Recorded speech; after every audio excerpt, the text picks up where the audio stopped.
Ẹ kú dédé ìwòyí gbogbo ẹ̀yin olólùfẹ́ Olúyinká TNT. Ẹ kú bójú ọjọ́ ṣe rí. Ṣé dáadáa ni mo bá yín? Orí ọ̀kẹ́rẹ́ koko láwo. Bá wí fún ọmọ ẹni. A gbọ́. Ìkà ò jẹ́ ṣe tiẹ̀ bẹ́ẹ̀. Gbogbo ẹ̀yin èèyàn. Mo pariwo títí mo sọ.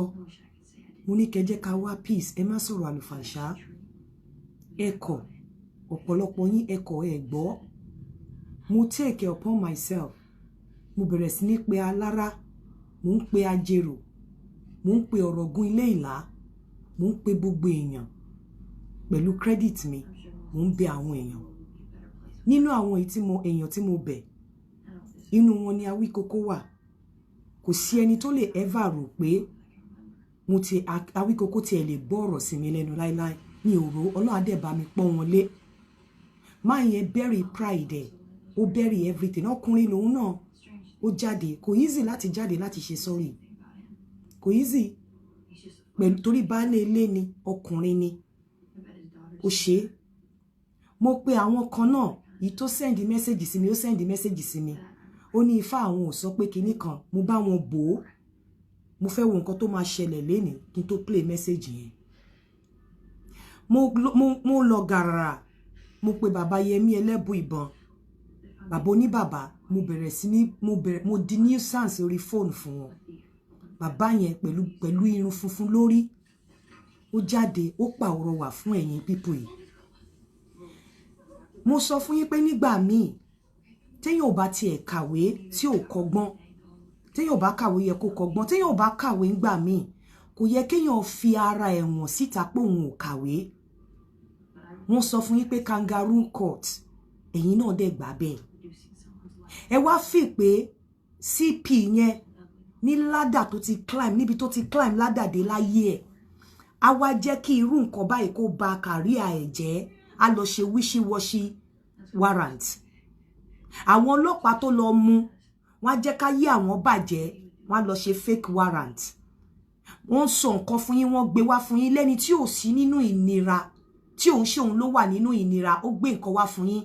Ẹ̀yin náà dẹ̀ gbé ẹ̀dẹ̀ swallow ẹ̀, ẹ̀dẹ̀ bẹ̀rẹ̀ sí ní pòkìkí ẹ̀ káàkiri. Ẹ̀ tí ẹ ronú ọmọ tó wà níbi tó wà. Ìkà ò jẹ́ ṣe tiẹ̀ bẹ́ẹ̀. Ìkà ò jẹ́ ṣe tiẹ̀ bẹ́ẹ̀. So, mo sọ fún yín wípé tó bá ń sọ nǹkan fún yàn, ó yẹ káwa náà máa ro kíní yìí. Ní àwọn tó ń bá ọmọkùnrin fa wàhálà, tí wọ́n ní lọ́yà láàrin wọn, tí wọ́n ní sàn láàrin wọn, ẹ rò pé wọ́n máa ṣe nǹkan tó máa tàbùkù, tó máa bu wọ́n lọ́wọ́. Ọlọ́pàá kọ́ ló ń fúnyàn ní warrant, court ló ń fúnyàn ní warrant. Ẹni tí wọ́n gbé picture sí bíi PRO, ìjẹ́yìn gbọ́ live kó fẹnu ara ẹ̀ sọ live níwájú kámẹ́rà. Picture náà gbé síbẹ̀ o. Ṣé rí kó fẹnu ara ẹ̀ sọ live níwájú kámẹ́rà, àbí tó bá jẹ́ pé fake ló yẹ kó fẹnu ara ẹ̀ sọ live báyìí níwájú kámẹ́rà kẹ́ gbọ́. Ó wá jẹ́ fake, ó yẹ kí wọ́n ti issue release ẹ̀ with immediate effect. Tó bá jẹ́ pé kangaroo àbí fake ni. Ẹ̀yin náà bẹ̀rẹ̀ sí ní gbé kiri, ẹ̀ ń dá ọ̀ràn mọ́ràn fọmọ lọ́mọ. Wọ́n ní nǹkan fake. Court ló fúnyàn ní warrant. CP dẹ̀ ti dẹ̀ rí CP yẹn ní ibi odò tọ́nà ti fẹ́ ṣe nǹkan. So ibi tí CP yẹn climb ládàdé láyé ẹ̀, a wá lọ fọwọ́ sí nǹkan tó máa ba ayé ẹ̀ jẹ́. Ẹ ṣe ro ọpọlọ yín, gbogbo ẹ̀yin tẹ́ ń gbé àwọn rúmọ̀ yẹn káàkiri. Nísìn bí mo ṣe gbọ́, àwọn nǹkan tẹ́ ṣe yẹn ló padà kó bọ́ ọmọkùnrin yẹn lénìí. Àwọn kangaroo statement tẹ́ pè síta yẹn bí mo ṣe gbọ́ o. Alleged ni o. Máa pè wọ́n wọlé nsìn. Àwọn statement. Mo ní bí mọ́ tẹ́ bá ń sọ̀rọ̀ sí, di mọ́ tẹ́ máa fa wàhálà, tẹ́ máa dá ọ̀ràn kún ọ̀ràn sí. Pé ọ̀rọ̀ tó yẹ kó máa jáde lọ́nu yín, òun ni ọ̀rọ̀ tùnú. So ó jẹ́ fake warrant. Ó yẹ kó ti release ẹ̀ with immediate effect. Àwọn tó ṣe fake warrant yẹn ó yẹ ká ti gbọ́ lẹ́ni pé ọlọ́pàá ti kó wọn, wọ́n ti kó wọn sínú gálò. Wọ́n ti ń ṣẹjọ́. Ó yẹ ká ti gbọ́. Ó yẹ ká ti gbọ́ pé CP yẹn gan wọ́n ti gbaṣọ lọ́rùn ẹ̀. Because ó ṣe fake warrant. Ó yẹ kangaroo court tí ẹ̀yin ń polongo yẹn, kò yẹ kí kangaroo court yẹn lè sit lẹ́ni. Kò yẹ kó ṣẹjọ́ nínú kangaroo court yẹn lẹ́ni. Tẹ́ ẹ bá mọ̀ pé kangaroo court ẹ̀ ń sọ, tí tó bá tẹ̀ jẹ́ pé ẹni tó sọ nìkan lẹ fi lè tẹ́pẹ́ ẹnu ẹnìkan náà ti gbọ́ da èyí tẹ́yìn ń gbé káàkiri ẹ̀ mọ̀ pé tún fi ń tàbùkù mọ́ síìtì yẹn ni ẹ mọ̀ ìkà ò jẹ́ ṣe tiẹ̀ bẹ́ẹ̀ mo dẹ̀ sọ àwọn tí mo lè bá sọ̀rọ̀ ẹ rò pé mi ò gbọ́n ẹ rò pé mo gọ̀ ẹ rò pé mo stupid mi ò ní nǹkan kan tí mo fẹ́ gbà lọ́wọ́ TaniỌlọrun àánú abiyamọ ló ṣe mí mo rí gbogbo lẹ́gẹ́lẹ́gẹ́ pé ẹ̀mí ẹ̀ ò gbé gbogbo nǹkan tó wà nílẹ̀ yìí mo rí pé ẹ̀mí ẹ̀ ò gbé gbogbo nǹkan tó wà nílẹ̀ yìí mo dẹ̀ rí pé ńgbà tí ọ̀rọ̀ kan ṣẹlẹ̀ ń bí ó dúró tì mí níwọ̀nba tiẹ̀ mo dẹ̀ ń sọ mò ń sọ ẹ̀ ń gbé ṣé tó bá tiẹ̀ sọ fún yàn gan ẹ̀yin go ò lè rò nínú ọpọlọ yín ni ṣé ẹ ṣá ọ̀pọ̀lọpọ̀ yín ṣá lọ sí secondary school ẹ ṣá lọ primary school tẹ́ bá dẹ̀ kàwé nínú ìlú Nàìjíríà èèyàn dẹ̀ ṣerú nǹkan by now mo rò pé inú ẹjọ́ yẹn ó yẹ kí wọ́n ti secure bail ẹ̀ pé wọ́n ní kangaroo court ní ó yẹ ká tí kó kìkì bó ṣe dé court láàárọ̀ yìí ó yẹ kó kìkì yẹn ti kàn ẹ̀kọ́ bá ọmọ ọlọ́mọ dá ọ̀ràn mọ́ ọ̀ràn gẹ́gẹ́ bí Awíkókó ṣe lánàá ṣé TaniỌlọrun ṣe yes ó ṣe ṣé wọ́n ní evidence against ẹ̀ yes wọ́n ní ṣó ṣe wọ́n yes ó ṣe wọ́n mo dé sọ kíní kan fáwọn tí mo bá sọ̀rọ̀ mo ní tó bá ṣẹ̀ mí tí mo bá ṣẹ̀ tí mo bú ẹ lábùnú tí mo bí ẹ lábù fún tó bá ní evidence against me àbí tó decide láti má keep evidence wàhálà ti ẹ nìyẹn ìyẹn ò mí pé tí wọ́n bá ṣẹ̀ èmi ò lè gbé ẹ sí lọ sí court tèmi bá tó bá wá ṣẹ̀ èmi tí mo decide láti take it up yóò ní excuse láti máa sọ fún mi pé bọ̀ ìgbà tẹ́yìn náà ṣe báyìí ṣebí mi ò ṣe nǹkan kan ó wù ẹ́ ló ṣe nǹkan kan ó dẹ̀ wù èmi láti ṣe nǹkan kan nìyẹn mo fẹ́ ṣe nǹkan kan gbogbo àwọn nǹkan tí ò wà tenable ní court of law tẹ́ ń gbé káàkiri tí mò ń sọ fún yín pé ẹ bẹ̀bẹ̀ ò ṣe nǹkan kan lára yín ẹ bẹ̀rẹ̀ sí ní gbé kangaroo dẹ̀ sí ń bẹ̀ o ọ̀pọ̀lọpọ̀ yín tẹ́ pé kangaroo court lọ sí Ìlọrin o ìkà ò jẹ́ ṣe tiẹ̀ bẹ́ẹ̀ sí ń bẹ̀ o ọ̀pọ̀lọpọ̀ yín ò sí ń bẹ̀ o sí ń bẹ̀ o tó bá ń sọ nǹkan fún yín dẹ̀ máa fi wọ́n lóòótọ́ pé kàwé wọ́n ní warrant fake warrant kí ló dé lẹ́sẹ̀kẹsẹ̀ tó ọkùnrin yẹn gbọ́ lẹ́nu ẹ̀ life o kí ló dé lẹ́sẹ̀kẹsẹ̀ tó ti issue immediate release with immediate effect tó bá jẹ́ kangaroo court ni tó bá jẹ́ pé fake warrant ni so commissioner of police níbi tó ti dé láyé ẹ̀ yẹn á wá jẹ́ kí kèsì lè kó ba career ẹ̀ jẹ́ by doing a shady thing ọ̀pọ̀lọpọ̀ yín láròjinlẹ̀ rárá ẹ máa fẹ́ fi emotion ti yín negative emotion yín mind bóyá ẹni tó wà involve bóyá káyé ẹ bàjẹ́ kó kan yín káti wá ní kangaroo court ni ṣó yẹ kẹ́yìn tún polongo ẹ̀ nígbà tẹ́ mọ̀ pé ẹni tí à ń wí ṣì wà lábẹ́ wọn ṣó yẹ kẹ́yìn polongo ẹ̀ síta lẹ́nu yín ṣó yẹ kẹ́ ẹ ṣe show lórí ẹ̀ nísìnyí gbogbo àwọn èèyàn ṣe mò ń wò yín mò ń rẹ́rìn ẹni tí ò bá mọ nǹkan tó ṣe tí ò bá mọ̀wé ẹni tí ò bá mọ̀wé nírú nǹkan báyẹn lè jẹ ẹni tó polongo kangaroo kan òun ò ṣe lọ sí Ìlọrin lẹ́ni kò ṣe wà ní kóòtù yẹn Ṣòwòrẹ́ ò ṣe lọ sí kóòtù yẹn lẹ́ni hello mo ń gbádùn yín. Àǹtí Yínká. Sá. Ẹ káàárọ̀. Ẹ káàárọ̀ sá. Ṣé dáadáa lẹ́wà? Adúpẹ́. Àdúpẹ́ lọ́wọ́ yín púpọ̀. Àti Ìlọrin lẹni tí ń bá yín sọ̀rọ̀ tí ń pè yín o. Okay.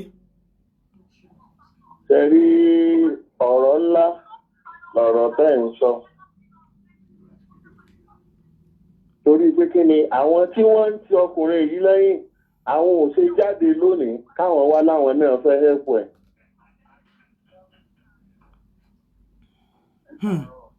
Mo gbọ́ pé wọ́n sílẹ̀ lẹ́nìí.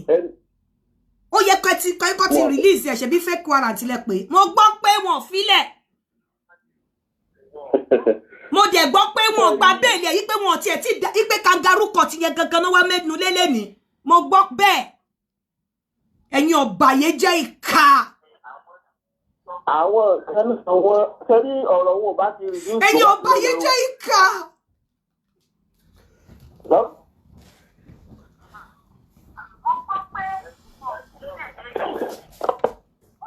ẹ̀yin ò báyé jẹ́ ìkà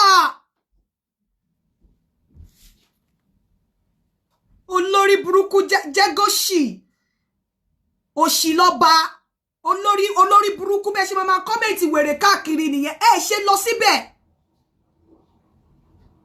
fake warrant ẹ rò pé CP yẹn níbi tó ga dé láyé ẹ̀ a fẹ́ kí ọ̀rọ̀ burúkú ọ̀rọ̀ eléyìí kó ba ìgbésí ayé ẹ̀ jẹ́ ẹ ṣe lọ síbẹ̀. Ṣòwòrẹ ò ṣe lọ síbẹ̀ kí Ṣòwòrẹ lọ sí Ìlọrin tó lọ síbẹ̀.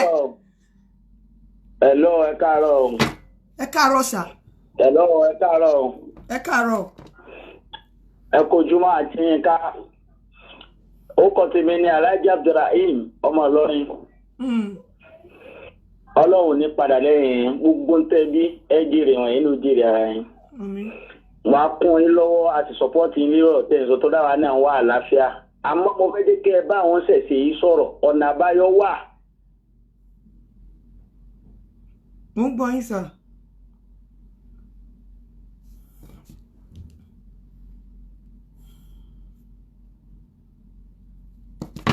Tó bá tiẹ̀ gbé nǹkan wá fún yín kó tiẹ̀ wá jẹ́ pé lóòótọ́ kangaroo court ni pé ó sì wà ń bẹ̀ ẹ tiẹ̀ pretend pé okay real court ni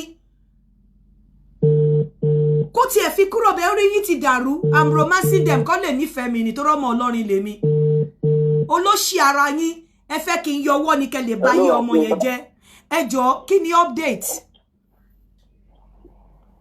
Hello kí ni update sà. Okay, láti kóòtù àbí. Bẹ́ẹ̀ ni. Nǹkan tó ṣẹlẹ̀ ni wípé kéèsì tèmi yìí kéèsì míì ni tó yàtọ̀ sí èyí tí wọ́n àjọ ní last week tí wọ́n ní kó lọ lo kí TaniỌlọrun lọ lo 50 days ní remand. So lẹ́ni báyìí kéèsì wọn àti bàbá olówó tèdè lórí ẹ̀sùn tí wọ́n fi kan bàbá wa òkúta gidi. So òun ni wọ́n wá sí court fún but àwọn lọ́ọ̀yà tí wọ́n gbà fún àwọn méjèèjì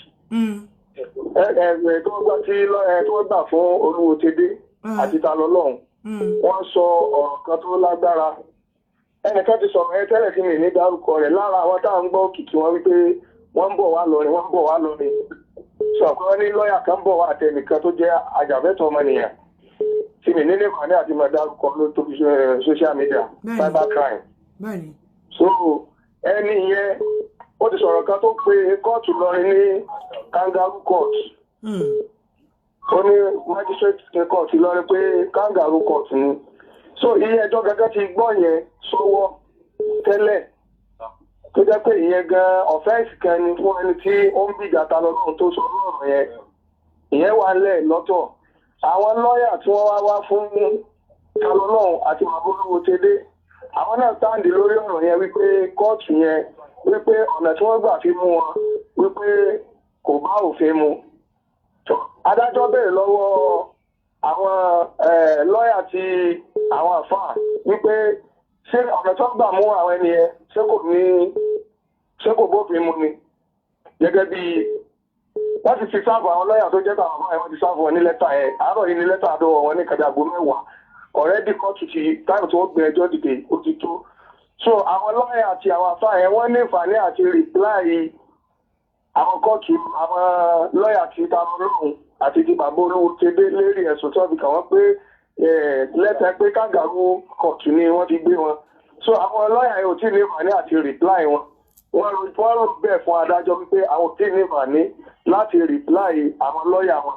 So ìgbẹ́jọ́ yẹn ni adájọ́ gbọ́ ló wá béèrè lọ́wọ́ àwọn lọ́yà wọn àfáà wípé kí ni wọ́n fẹ́ lórí ọ̀rọ̀ yẹn gẹ́gẹ́ bí ẹ̀sùn tí wọ́n fi kàn wọ́n wá ní àwọn lọ prepare fún lẹ́tà wọn. Adájọ́ béèrè pé bí ìgbà wo ni lẹ́tà wọn máa rẹ́dì wọ́n ní ọ̀sẹ̀ kan. So wọ́n béèrè lọ́wọ́ lọ́yà TaniỌlọrun pé kí làwọn náà fẹ́ àwọn náà sọ wípé àwọn retí reply yẹn wọ́n á lọ́jọ́ òun làwọn náà fẹ́ wọ́n ní ọjọ́ kan. So adájọ́ wá ní òkè àwọn fún wọn ní on the 4th of September kí wọ́n padà wá fún case.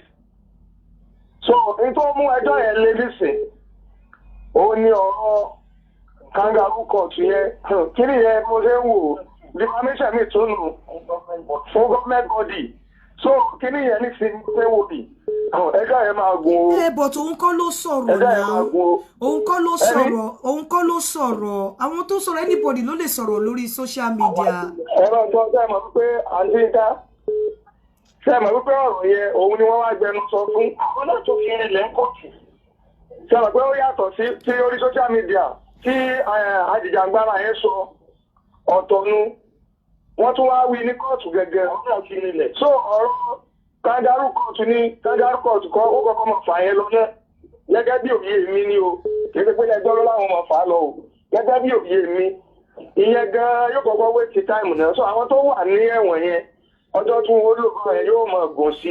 Bọ̀ ṣé wọn wá gbà kan gba béèlì ẹ̀ ni.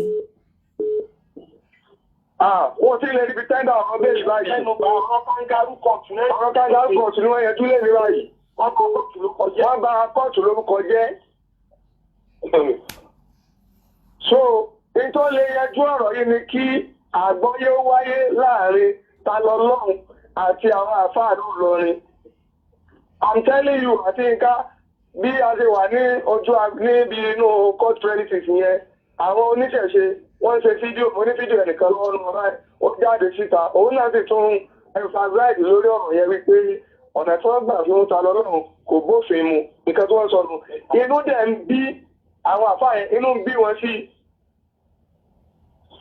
pé wọ́n ètò ọbẹ̀ púrúfù fún àwọn oníṣẹ́ pé kangaroo court ni kangaroo court kọ́ sóun wọ́n kọ́kọ́ fà yín náà kí wọ́n tó wá bọ́ sójú ẹjọ́ gangan. But ṣé mọ̀ pé tí erin méjì bá jà koríko bẹ̀ ló máa ń jìyà tó bá tiẹ̀ máa fà á ṣé wọn lè fún ní bail ni ṣé wọn lè fún ní bail kan tiẹ̀ padà máa wá máa fà yẹn ni. sẹ́rí nínú interview tó fi grant lẹ́nu tí wọ́n ń béèrè lọ́dọ̀ ọ̀pọ̀lọpọ̀ àwọn àfáà yẹn rẹ́dí wípé tó bá jẹ́ pé ní initially tó bá jẹ́ wípé ẹ̀bẹ̀ bá ti sáwájú ni kò ní ìdí báyìí àríkà tó gbé kangaroo àkọ́tù lórí tó bá tó wá jẹ́ pé wọ́n tún wá lọ gba lọ́ọ̀yà tí ó mọ̀ pé ilé ẹjọ́ ló kọ tí ò jẹ́nu kò bá tó máa rí báyìí lẹ́nu lẹ́nu kẹ́dé ká má fi waste time ara wa àwọn àti especially àwọn listeners wa ẹjọ́ yẹn bí tó wà lé nínú for now so ìmọ̀ràn tẹ́ bá kàn ní fáwọn èèyàn ní kẹ́ fún wọn lórí ẹ̀ àmọ́ èyí tí mo sọ pé confam nìyẹn. Okay, sir. Hello? But ẹ̀yin èèyàn kí lẹ fẹ́ gbà nínú wàhálà? Kí ló kọ̀ sí wa láti pé ká tiẹ̀ ó dá ká tiẹ̀ ṣe bí ọ̀bọ? Ó dá àwa la jẹ̀bi, àwa la jèrè. But èèyàn wa kan wà níbi èèyàn yín kan wà níbi tí wọ́n fi sí. Kí ló dé tẹ́ tiẹ̀ ó dá kẹ́ tiẹ̀ gba ẹ̀bi kó lè jáde tẹ́ ẹ bá really nífẹ̀ẹ́. Tí kì bá ṣe pé ìkà yín ò lè ṣe tiẹ̀ bẹ́ẹ̀. Hello. Hello, sir. Ẹ káàárọ̀ sir, ẹ káàsán. Yes, sir. Ọlọ́wọ́ àgbàdúrà yìí. Ṣé rí gbogbo bẹ́ẹ̀ ṣe ń gbìyànjú kí TaniỌlọrun kúrò níbi tó wà yẹn àti Yínká. Ṣé rí gbogbo àwọn tí wọ́n ń gbè lẹ́yìn TaniỌlọrun pátá wàláhì ìkà ni wọ́n. Ṣẹ́gun àti Yínká. Gbogbo ó ní mo wo fídíò kan láàárọ̀ yìí. Ìkà ni Babaláwo yẹn ń láti mọ mo ń gbọ́ yín. Babaláwo yẹn láti máa sọ fún TaniỌlọrun lórí program yẹn láàárọ̀ yìí wípé àwọn tàn tí ẹ̀ ń wá kán mú oníṣẹ̀ṣe kan kí ẹjọ́ ẹ̀ kó délé ẹjọ́. Èmi tí mo bá ń sọ̀rọ̀ yọmọ lọ́rin ni mí but Lagos City mo ń gbé. Ẹ jẹ́ kí ó dùn mí pé mi lásìkò mi bá analyse kan tó ń pè ní Ìlọrin fún yá àti Yínká. Ṣé rí gbogbo wọn yẹn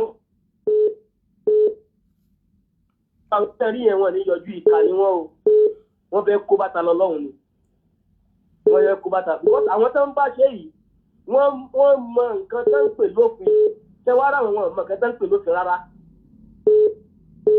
bóyá jẹ́ nìyẹn mà. The bottom line is wọ́n ní evidence against the boy.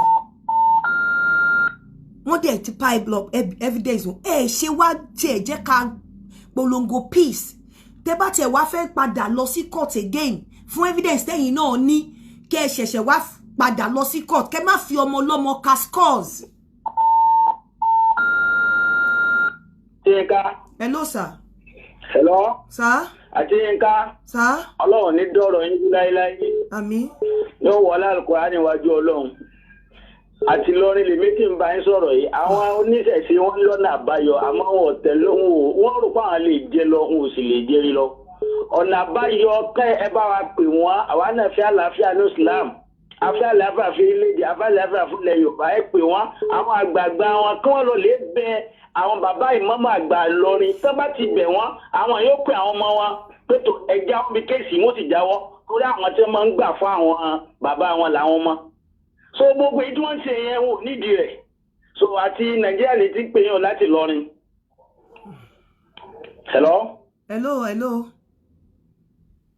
Meanwhile bàbá ti jáde bàbá polongo peace ẹ̀yin tó kù ẹ polongo peace bẹ́ẹ̀ bá tiẹ̀ mi ní pé kẹ́ lọ máa kúnlẹ̀ máa bẹ̀yàn bọ́ ẹ polongo peace gbogbo fake kini kan yẹn bó bá tiẹ̀ wá jẹ́ fake ẹ jẹ́ kó tiẹ̀ jáde kẹ́ tó wá mú fake yẹn síta pé ẹ wò fake ni okay nísìn nígbà lẹ́ni sí on the 4th ẹ wo bí ẹ̀yin imagine ẹ wo bí TaniỌlọrun ẹ wo bó ọmọ ọlọ́mọ ṣe rí lẹ́ngẹ́lẹ́gẹ́ ẹ̀yin imagine nǹkan tó máa kù lára ẹ̀ lẹ́ni sí on the 4th of September ẹ̀yin imagine nǹkan tó máa kù lára ẹ̀. Hello sir. Yes ma ẹ káàsán ma. Ẹ káàsán. Àti Yínká Ọlọ́run dúró tí Ọlọ́run ní fi sílẹ̀. Àmín. Ṣé rí nípa ọ̀rọ̀ TaniỌlọrun mo fẹ́ ya shipping sí. Ṣé rí ọ̀rọ̀ yẹn is a minor issue. Àwọn èèyàn wa ló mú le. Èmi tèmi sọ̀rọ̀ yìí I've made some move on it. Bí kọ́rọ̀ ikú lè dá ìdàgbà bàtà. Ṣé gbọ́ mi báyìí nísìnyí? Hello? Mo ń gbọ́ yín. Àwọn àfáà dídẹ̀ ti rẹ́dì nípa àwọn máa sọ̀kọ́ ọmọ àwọn máa ṣe kíní. Gbogbo àwọn tó ń sọ yìí pé tó ń dá bí ìfẹ́ mẹ́ńtọ̀ lórúkọ wọn wípé wọ́n sọ yìí pé kí wọ́n kìlẹ̀ kan wọ́n ti fẹ́ dá sí yẹn. Personally èmi kan fúnra make move mo pè wọ́n. Nothing of such.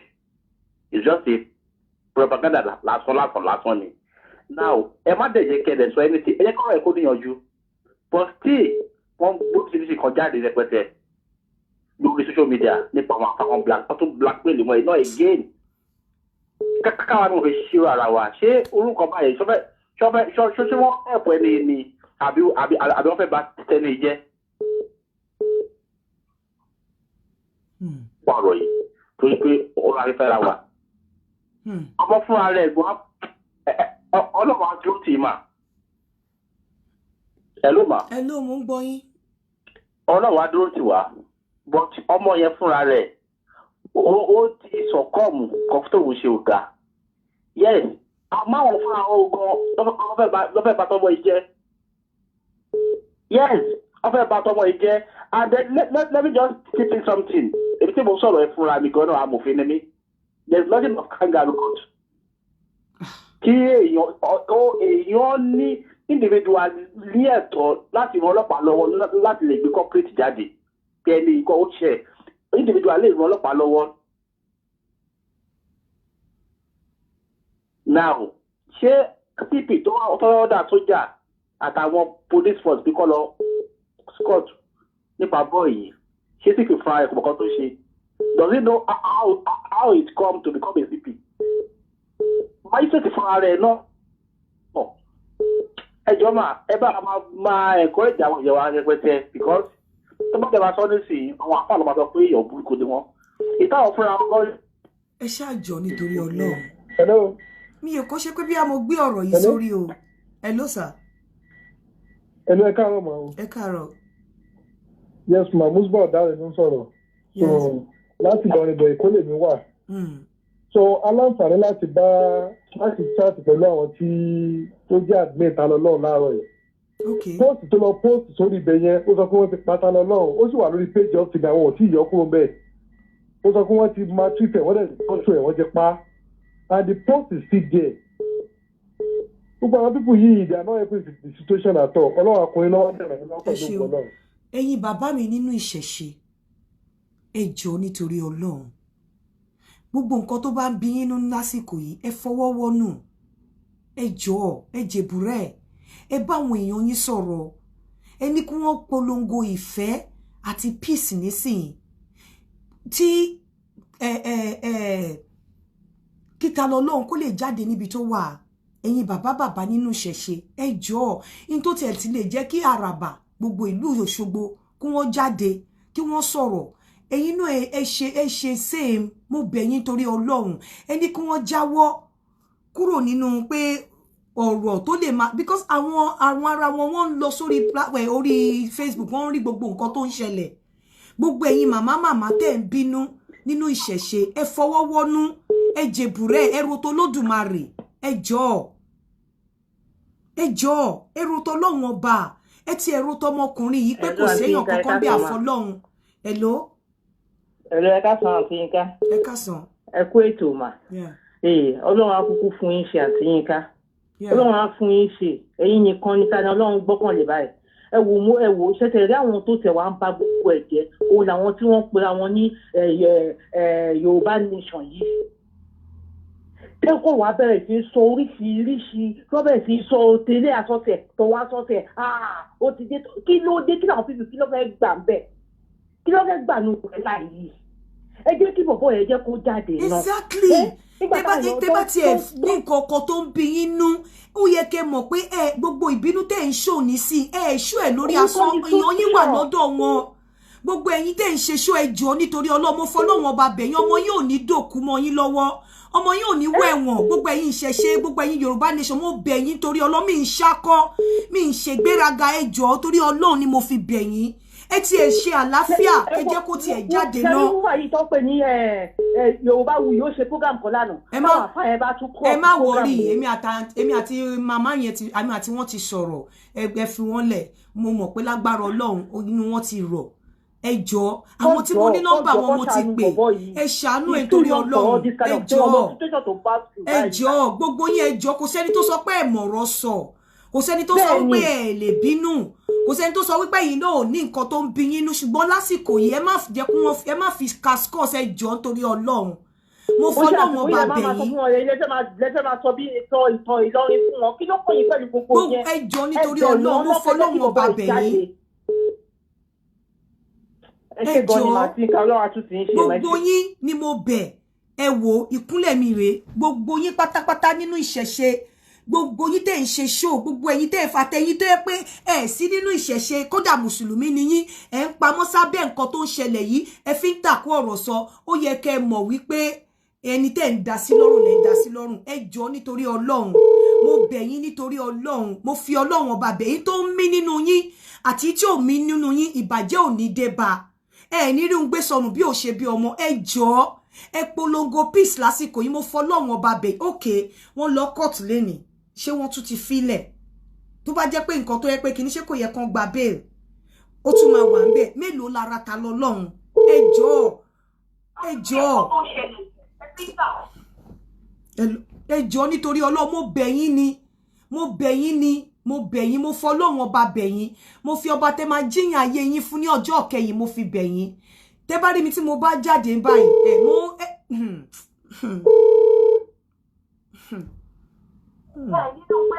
Hello? Hello? Hello? Hello? Hello, Aunty Yinka. Hello, mo ń gbọ́ yín. Hello, ẹ káàsán.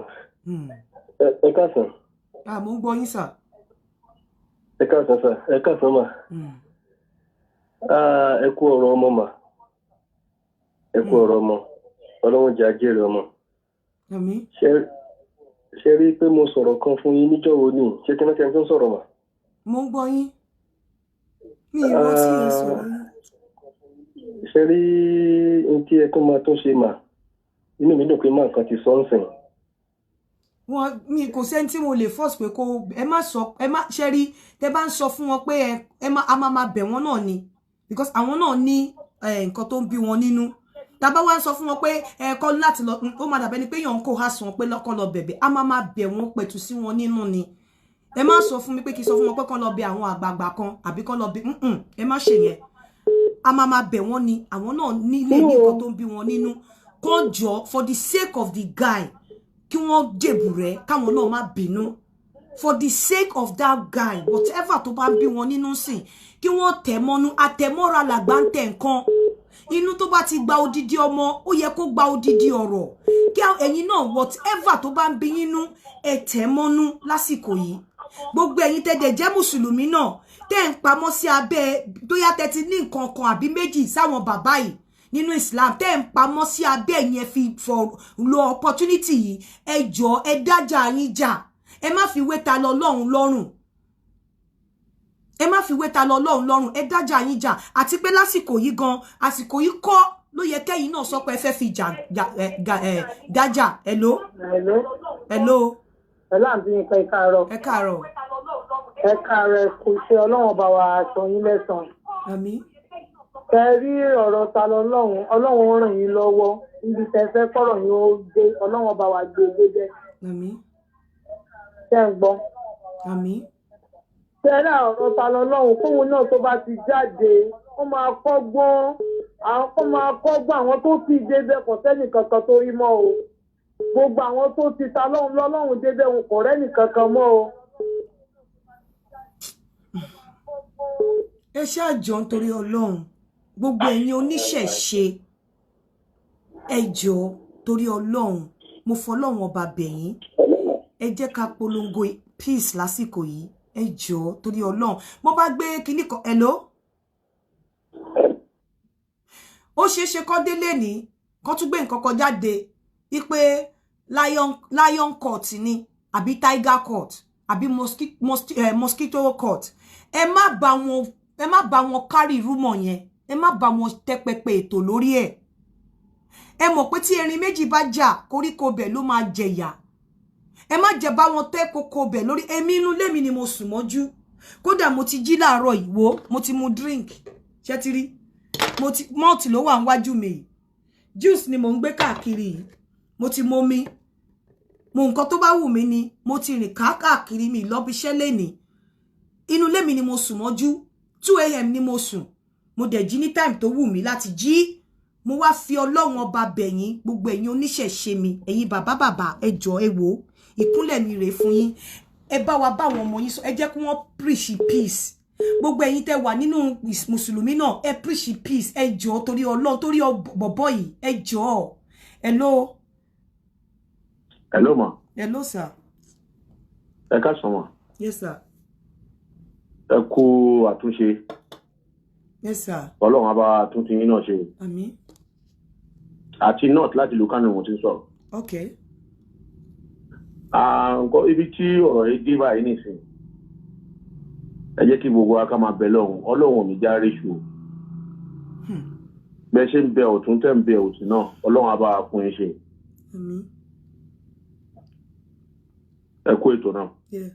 ẹ jọ̀ọ́ nítorí Ọlọ́run ẹ̀yin oníṣẹ̀ṣe mi ìkóyan yín kéré o kò sẹ́ni bí mi o mi ìkóyan yín kéré ẹ̀yin mùsùlùmí náà ẹ̀yin Islam mi ìkóyan yín kéré o kò sẹ́ni bú mi dá tó bẹ́ẹ̀ o ẹ̀yin free thinker náà mi ò kóyan yín kéré ẹ̀yin Kristẹni mi ìkóyan yín kéré bó àsìkò yìí kọ́ ló yẹ ká flex muscle ẹ jọ̀ọ́ nítorí Ọlọ́run gbogbo ẹ̀yin bàbá mi gbogbo ẹ̀yin tí mo mọ̀ tí mo lè dárúkọ ẹ̀yin kan mo ti bá yín sọ̀rọ̀ lánàá mo dẹ̀ mọ̀ wípé ẹ wò pé ọmọ jágajàga yìí ẹ wò pé ọmọ tí èèyàn kan ò bí yìí ẹ wò pé ọmọ lásán yìí ẹ dẹ̀ gbọ́ sí mi lẹ́nu ẹ pọ́n mi lé Ọlọ́run á pọ́n yín lé àmọ́ ẹ jọ̀ọ́ nítorí Ọlọ́run ṣẹ́rẹ́ yín tó wá kù tí mi ò mórúkọ yín tí mi ò ní nọ́mbà yín tí mi ò lè pè yín ẹ jọ̀ọ́ ẹ preach peace ẹ preach peace ẹni tí ó bá gba freedom lọ́wọ́ ẹ̀ ló máa mọ yìí o bí wọ́n bá wà ní hospital ní ọjọ́ kan lórí bed lọ́spítù tí ò ráyè ìbọ́ta táwọn èèyàn wá ń wò á mọ yìí afẹ́fẹ́ tó ń fẹ́ sínú níta ẹ jọ̀ọ́ nítorí Ọlọ́run mo fọlọ́run ọba bẹ̀yín téèyàn bá ní pé àwọn nǹkan kan wà tó jẹ́ pé tó bá gbé wá fún yín gan ẹ̀yin gan ẹ jẹ́ ká lo làákàyè ká fi okay nísìn ṣé inú kangaroo court yẹn náà ṣé inú kangaroo police station yẹn náà not ti remind them up till now ni wọn ti issue no àwọn tó lọ ti ráyè gbà kọ́ ti ẹ̀ gba bẹ́ẹ̀lì ẹ̀ torí ẹ̀ kó ṣe gbogbo nǹkan tó bá gbé wá fún wa ni kẹ́ jẹ́ ká máa blow ẹ jẹ́ káwa náà máa lo intellectual kíní wa ká máa reason intellectually káwa ká tiẹ̀ fi wọ̀n pé bó tiẹ̀ jẹ́ secondary school á ní. Imagine kémi wá bá wọn wá máa gbé yẹn síta, àwọn èèyàn máa wà disappointed in me. Torí I understand the rule of mo mọ bó ṣe yẹ kó rí.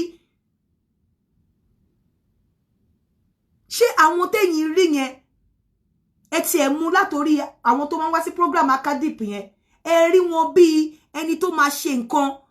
Please ẹ jọ̀ọ́ nítorí Ọlọ́run, ẹ jọ̀ọ́ mo fọlọ́run ọba bẹ̀yín, gbogbo ẹ̀yin ìṣẹ̀ṣe pátá ní gbogbo àgbáyé, mo bẹ̀yín ẹ má bínú. Ẹ jọ̀ọ́ for the sake of this guy ẹ jẹ́ kí peace reign. Gbogbo ẹ̀yin bàbá mi kò yọ yín kéré, mo bẹ̀yín ẹ má bínú. Ẹ fọwọ́ wọnú, ẹ jẹ́ kó ọmọbìnrin kìnrin ìkó tí ẹ jáde náà. Bẹ́yìn náà bá wá ní case tẹ ní evidence, ẹ̀yin náà ẹ gbé wọn lọ sí court. Gbogbo ẹ̀yin mùsùlùmí náà ẹ jọ̀ọ́ nítorí Ọlọ́run ẹ má bínú. Gbogbo ẹ̀yin tí ẹ wá ń pamọ́ sí abẹ́ nǹkan tó ṣẹlẹ̀ yìí, tẹ́yin náà wá fi ń jùkú ọ̀rọ̀ lásìkò yìí, ẹ má bínú. Ẹ má jẹ́ kí TaniỌlọrun jẹ́ sacrificial lamb. Ẹ má jẹ́ kó jẹ́ scapegoat. Ẹ jọ̀ọ́ nítorí Ọlọ́run, mo fọlọ́run ọba bẹ̀yín. Ẹ jọ̀ọ́, ẹ jọ̀ọ́. Àwọn tí mo lè pè mo pè wọ́n. Hello. Hello, ẹ fi ṣe ẹ pé tó. Mo ń gbọ́ yín sà. Nǹkan tó ṣẹlẹ̀ ni wípé either we like it or not, ṣó ṣẹ̀, ó ṣẹ̀. Ṣé wọ́n ní evidence, wọ́n ní. Ẹ jọ̀ọ́ nítorí Ọlọ́run. Ṣé àwọn kan tí mo bá sọ̀rọ̀ wọ́n send àwọn fídíò kan sí mi nǹkan ọkọ̀, the fact pé yín ò mú dání láti mú lọ sí court láti arrest wọn kò mí pé tẹ́ bá ṣe èmi ò lè arrest yín. Hello. So eléyìí ọgbọ́n ló kàn, ọgbọ́n púpọ̀ ló pọ̀ tí wọ́n lè kọ́ nínú gbogbo nǹkan tó ṣẹlẹ̀ yìí. Àmọ́ mo fi yọ́nú Ọlọ́run ọba bẹ̀yín, gbogbo ẹ̀yin bàbá nínú ìṣẹ̀ṣe, ayé yín ò ní bàjẹ́, ọmọ yín ò ní ṣẹ̀wọ̀n, gbogbo ẹ̀yin àǹtí, gbogbo ẹ̀yin sister, gbogbo ẹ̀yin màmá nínú ìṣẹ̀ṣe, ẹ ní ṣàṣetì o. Gbogbo ẹ̀yin bàbá nínú Islam, wọn ò ní fi Islam bú yín o, ẹ ní ṣàṣetì. Gbogbo ẹ̀yin broda, gbogbo ẹ̀yin àǹtí àti màmá, ẹ̀yin abiyamọ, ẹ jèbùrẹ́, ẹ jọ̀ọ́ nítorí Ọlọ́run nínú Islam, ẹ bá mi ẹ jẹ́ kó lọ, ẹ jọ̀ọ́ nítorí Ọlọ́run. Gbogbo ẹ̀yin torí ó ṣeéṣe kó délé nìkan tún gbé another rumor, ẹ má bá wọn carry rumor tó máa tún máa bà nǹkan jẹ́. Bẹ́ẹ̀ bá tiẹ̀ mọ̀, gbogbo ọ̀rọ̀ kan lèèyàn ń sọ síta, ọ̀rọ̀ ṣùnùkùn nígbà míì a máa gbé inú ẹlẹ́dẹ̀, wọn ò kí tinú oníkùmọ̀ká. Inú tó bá ti gba ọmọ ó yẹ kó gbọ́rọ̀, tó lóko lábádẹ̀ ń dóye èèyàn máa ń gbin ní. Tí gbogbo kíní ṣe ṣẹlẹ̀ yìí, tí ò bá séyàn kankan ní custody, ó lè má kan irú àwa yìí pé ẹjọ́ máa lọ máa fà á. But for the purpose of this guy, please be peaceful. Hello. For the purpose of this guy, be peaceful. Ẹ sọ̀rọ̀ àlàáfíà, kò pè yín lọ́dẹ̀, kò pè yín lágàn. Nǹkan tí a wí kókó ṣe lánàá, tó bá jẹ́ pé bí báyìí ló wà lọ́wọ́ mi tẹ́lẹ̀, ó ti wà báyìí lọ́wọ́ mi. Torí pé kò easy láti say sorry, especially pẹ̀lú látọ̀dọ̀ ọkùnrin. Kó jẹ́ pé báyìí ló ṣe wà tẹ́lẹ̀, bó ṣe rí lọ́wọ́ mi lélẹ̀. Ẹ wo bàbá ó tó tí gbogbo orí wọn ti funfun, tí irú àwa yìí lè bá wọn sọ̀rọ̀, tí wọ́n dẹ̀ lè gbọ́. Àwọn bàbá tó lè ra wa pa jẹ, tó ti fi irú wa ṣe nǹkan, ṣe yọ àtọ̀ dànù. Tó ti tọrọ àwa yìí mọ́tọ̀ dànù, tí wọn ò dẹ̀ sọ wípé ọmọ ẹlẹ́nu jágajàga tó ń sọ̀rọ̀ okó àtòbò tí ò rà tó gbádùn yìí. Wọ́n dẹ̀ polongo ìfẹ́. Ẹ̀yin náà ẹ ṣe àtẹ̀bí àtọ̀rẹ́ àti ará àtolùfẹ́, kò yọ àwọn tó ń ṣe normal show yàtọ̀ sí religious show gan sọ́tọ̀. Gbogbo abiyamọ tó nífẹ̀ẹ́ ọmọ, tí mo dẹ̀ mọ̀ pé gbogbo yín lẹ nífẹ̀ẹ́ ọmọ, ẹ jọ̀ọ́ ẹ bá wa sọ̀rọ̀ àlàáfíà. Ẹ bá wa sọ̀rọ̀ àlàáfíà. Ẹ jọ̀ọ́ nítorí Ọlọ́run. ẹ bá wa sọ̀rọ̀ àlàáfíà ẹ jẹ́ kí gbogbo ìbínú yẹn ó dá ẹ fi yá mi kẹfì fi yó lódùmarè torí Ọlọ́run mo bẹ̀ yín ẹ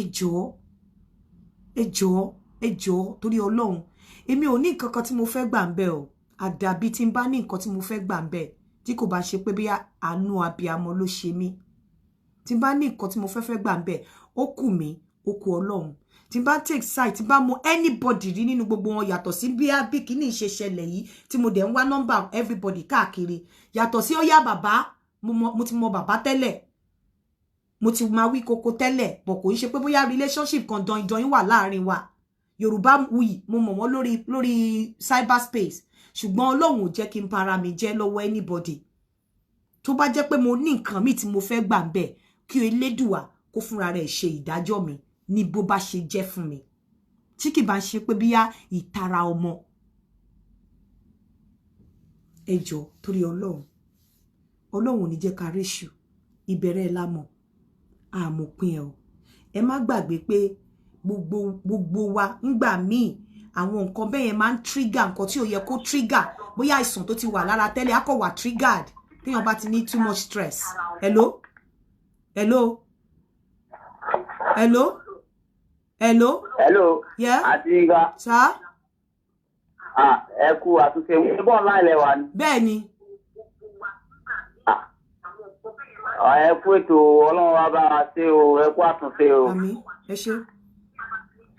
Nígbà míì nǹkan tí ò yẹ àìsàn ó kọ̀ nídìí stress kékeré á ti wà lára èèyàn á ti máa gbé lára èèyàn ẹ rí pé ńgbà míì obìnrin mi á lóyún mo ti ní ọmọ tajọ́ ń fly tẹ́lẹ̀ jẹ́ pé ó kọ̀ ṣèṣe díẹ̀ ìgbà tó lóyún ó kọ̀ rí pé bóyún ṣe ń grow nǹkan kan ń grow níbi itan òun at the end of the day cancer yẹn ló padà pa o nígbà míì àìsàn nídìí nǹkan kékeré láti trigger ẹ̀ ni o lè máa rí pé ẹlòmíì ó ti ní mental kini tẹ́lẹ̀ á kọ̀ lọ mú nǹkan á kọ̀ trigger ẹ̀ ẹlòmíì ó lè jẹ́ stress ṣé stress yóò wá pọ̀jù fún bọ̀bọ̀ yìí àdẹ̀mọ bó ṣe rí health-wise tẹ́lẹ̀ ẹ̀yìn ẹni kẹ́ máa rò pé àwọn nǹkan oríṣiríṣi lè wà triggered lára ẹ̀